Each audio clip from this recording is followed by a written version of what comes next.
So in this video, I'm going to look at using Jamboard to get pupils on iPads working on the same screen as me. So I'm going to create a new jam, which go to jamboard.google.com, then I click on the little flag in the bottom corner, and it'll open me up a new jam. So now that my jam's open, I'm going to put my instructions at the top. I'm going to have a white backed sticky note. I'm going to put your name.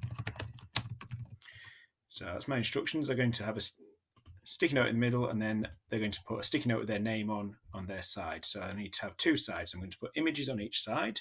So I'm going to use a Google image search. I'm going to have Yoda on one side. Again, this is the Creative Commons search, so everything here is fair game to use. So we'll have Yoda over there. And on the other side, we will have Darth.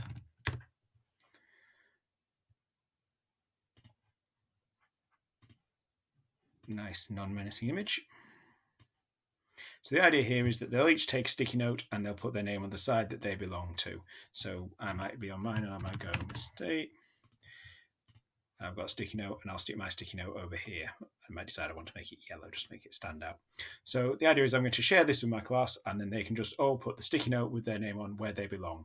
So I could do all sorts of activities with this. It could be who's more likely, or is this a more Darth Vader or a more Yoda thing? And they have to put themselves along a line or a continuum. Quite good for quick votes, and obviously anything they do on their iPad screens will be reflected on my main screen. So I need to make it shareable first of all.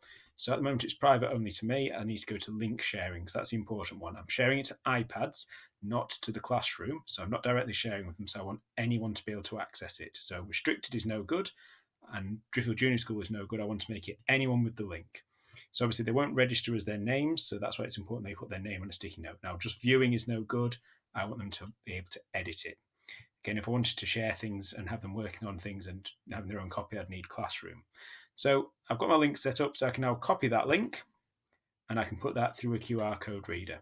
So if I take that to my favorite QR code reader program, pop that in there, and nice and easy, paste that in there, and I've now got a QR code that I can copy and paste and have on my whiteboard. I've put it up on the big screen, or I could print it out, whichever way I want to do it. I've got a QR code that if they scan that with the QR code reader, it will take them to this Jamboard and they will be able to interact with it and add their own sticky notes. So there's all sorts of potential for that activity there.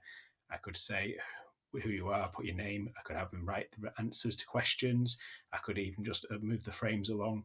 I could just stick a question on the board. So I could have, 6 times 9, and just have them really quick response who could get the answers up the fastest on a sticky note. Or I could have them using the pen. I could mark them.